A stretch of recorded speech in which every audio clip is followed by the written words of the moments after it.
តគ្នាជួបជាមួយខ្ញុំនៅទីរ៉ៃនៅថ្ងៃនេះខ្ញុំនាំយកខ្សែភាពយន្តបែបវេទមន្តដ៏អស្ចារ្យមួយរឿងនេះនិយាយអំពីបិសាចរបស់យើងចង់គ្រប់គ្រងភពផែនដីដោយការកាត់ស្នែងរបស់ Unicorn ដូច្នេះហើយក៏មានវីរៈបុរសរបស់យើងម្នាក់គាត់មានដំណើរពេលសកម្មពិសេសដោះស្រាយបញ្ហាដ៏ធំនេះចង់ដឹងថារឿងមួយនេះល្អមើលកម្រិតណានោះតោះចូលទៅដល់សាច់រឿងរបស់យើងតែម្ដង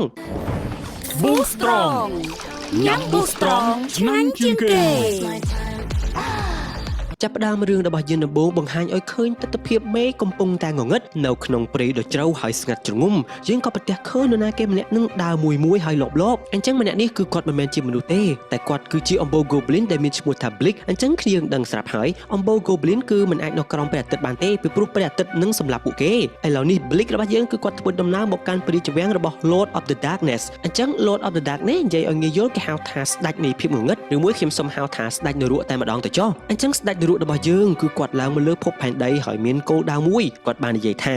ប្លេកយើងហៅនាងមកពេលនេះគឺយើងមានការងារសំខាន់ឲ្យនាងធ្វើដើម្បីឲ្យអំណាចរបស់យើងកាន់តែខ្លាំងក្លាបាននោះយើងត្រូវធ្វើយ៉ាងណាក៏ដោយឲ្យព្រះអាទិត្យនៅលើភពផែនដីនេះលែងរះពីព្រោះពន្លឺព្រះអាទិត្យគឺជាអ្នកបំផ្លាញយើងប៉ុន្តែយើងរកវិធីដោះស្រាយបានហើយមកក្បែរយើងមក Goblin ដែលបេះដូងសម្បូរទៅរឿងខ្មៅងងឹតការចំណែនឈ្នានេះនឹងគំនុំយើងត្រូវការ Goblin បែបនេះធ្វើការឲ្យយើងចង់ឲ្យឯងស្វែងរកសត្វមួយក្បាលដែលគ្រប់គ្នាគិតថាវាមិនមែនជាសត្វអស្ចារ្យតែតាមពិតវាមានឥទ្ធិពលគ្រប់គ្រងចក្រវាឡនេះ Blick ក៏សួរថា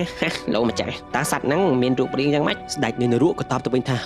ឯងភ្លើណាសត្វនោះគឺមានស្នែងមួយដុះចេញពីក្បាលវាបែបនេះកាត់ស្នែងរបស់វាមកឲ្យយើងឯងនឹងទទួលបានរង្វាន់ជាទីគាប់ចិត្ត Blick ក៏ឆ្ងល់ទៀតថាអើយលោកម្ចាស់ប្រើវិធីអីដើម្បីចាប់សត្វស្នែងមួយដែលជា Unicorn ហ្នឹងស្ដេចនៃនរកក៏បានបញ្យល់ថាដើម្បីចាប់សត្វនោះបានគឺយើងមាននុយមួយដែលនុយមួយនេះគឺមិនដែលបរាជ័យទេនុយនេះជាភាសារបស់មនុស្សគេហៅថាចិត្តបរិសុទ្ធអញ្ចឹងឲ្យតែមានចិត្តបរិសុទ្ធនោះសត្វ Unicorn នោះនឹងបង្ហាញខ្លួនរួចហើយយើងក៏កាត់មកដល់ទស្សនភាពព្រៃដ៏សោកបំព្រងព្រះនាងដ៏ស្រស់ស្អាតរបស់យើងម្នាក់មានឈ្មោះថា Lily កំពុងតែរីករាយនឹងទស្សនភាពដ៏អស្ចារ្យនេះសម្លេងដ៏ពិរោះរបស់ព្រះនាងបានច្រៀងរំពងព្រៃធ្វើឲ្យសត្វដទៃសប្បាយរីករាយកំឡុងពេលនោះផងដែរ Blick រួមជាមួយនឹងកូនចៅរបស់ខ្លួនពីរនាក់ទៀតក៏ប្រទះឃើញព្រះនាងរបស់យើងបាទអញ្ចឹងពេលសកម្មរបស់ Blick ដឹងស្រាប់ហើយពួកគេកំពុងតែតាមស្វែងរកសត្វ Unicorn ចំពោះព្រះនាង Lily របស់យើងឯណែវិញទ្រង់ក៏បានប្រទះឃើញអ្នកបម្រើរបស់ទ្រង់កំពុងតែធ្វើការងារហាលខោអាវព្រះនាង Lily ក៏បានចូលលេងទៅក្នុងផ្ទះរបស់អ្នកបម្រើទ្រង់ចូលមកដល់ក៏ប្រទះឃើញបរិសដែលជាស្វាមីរបស់អ្នកបម្រើទ្រង់នឹងកំពុងតែសម្រាកព្រះនាង Lily របស់យើងផ្ទាល់គឺគាត់មិនដែលចេះប្រកាន់ឋានៈនោះទេ